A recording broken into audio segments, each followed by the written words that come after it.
Je vous présente dans cette leçon vidéo les principales options de paramétrage que vous allez pouvoir appliquer à votre formulaire Google Forms. Vous trouvez ces options de paramétrage dans l'onglet Paramètres de votre formulaire.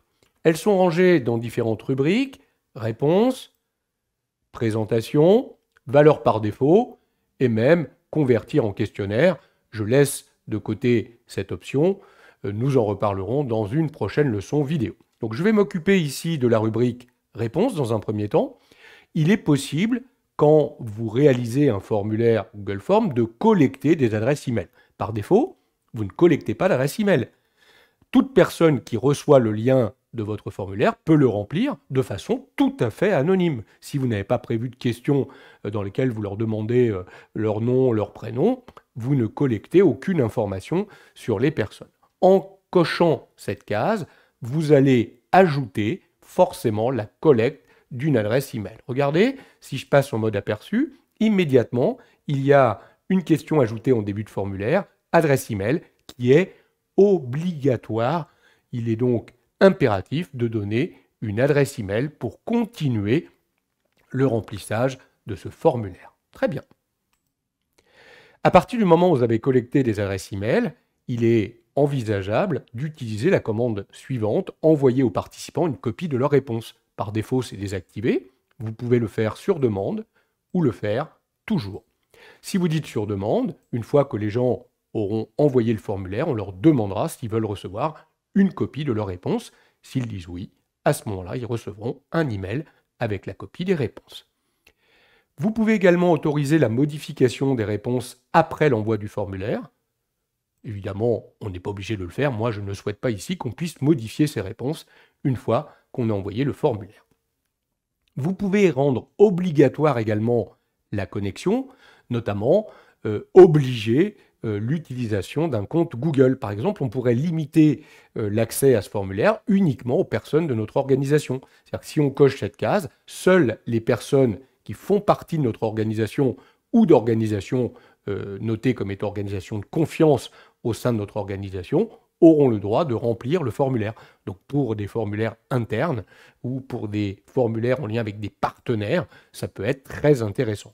Évidemment, si je coche cela, on n'a plus un formulaire qui est public. Moi, je ne vais pas le cocher ici.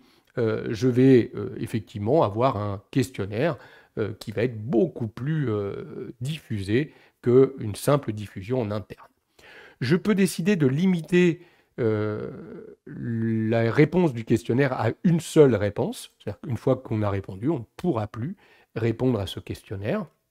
Bien sûr, il faut être identifié, connecté avec un compte Google pour que cela fonctionne. Sinon, évidemment, si vous êtes anonyme, on ne peut pas savoir si vous avez bien répondu déjà à ce questionnaire.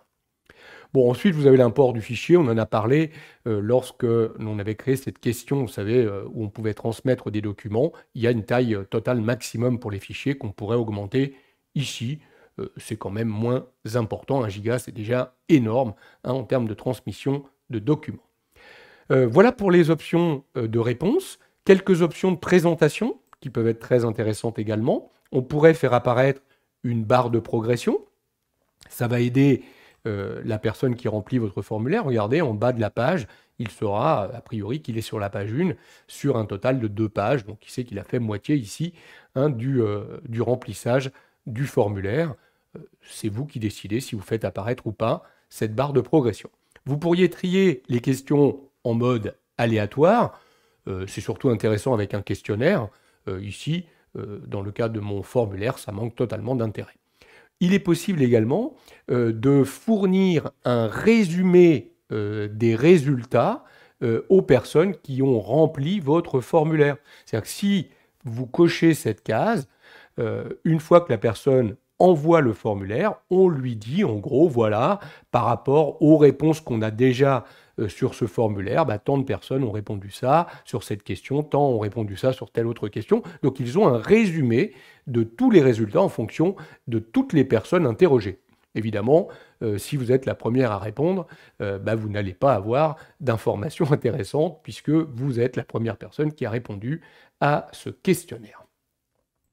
Vous avez noté également qu'il est possible de paramétrer, personnaliser le message de confirmation, le message qui s'affiche dès lors qu'on a envoyé le formulaire. Donc le message par défaut de Google Forms, c'est votre réponse a été enregistrée, mais vous pourriez très bien, vous, mettre votre propre message, le personnaliser et l'enregistrer. C'est ce message qui serait affiché dès lors qu'on clique sur « Envoyer ». Si vous avez autorisé l'envoi de plusieurs réponses par formulaire, vous pourriez également activer cette option, afficher le lien pour envoyer une autre réponse, qui permettrait à la personne de garder le lien et, pourquoi pas, d'envoyer une nouvelle réponse au questionnaire. Ici, nous, on ne peut pas le faire puisqu'on a désactivé le fait de pouvoir envoyer plusieurs réponses un peu plus haut. On a limité à une seule réponse. Donc voilà pour les options de présentation. Il y a ensuite quelques valeurs par défaut que l'on peut appliquer et qui reviendraient automatiquement sur chacun des formulaires Google Forms que l'on crée. Par exemple, on pourrait dire tous nos formulaires, on veut par défaut collecter les adresses email. Si vous les laissez cocher, tous les formulaires que vous créerez collecteront par défaut les adresses email. Si vous le décochez, il faudra venir sur chaque formulaire pour l'activer quand vous en avez besoin. Vous retrouvez le même genre de paramètres pour les questions obligatoires. Si vous cochez cette option, ça veut dire que chaque question que vous allez créer sera par défaut une question obligatoire. Et si vous ne voulez pas qu'elle soit obligatoire, il faudra le désactiver sur chacune des questions. Donc à vous de savoir si vous faites plus ou moins de questions obligatoires.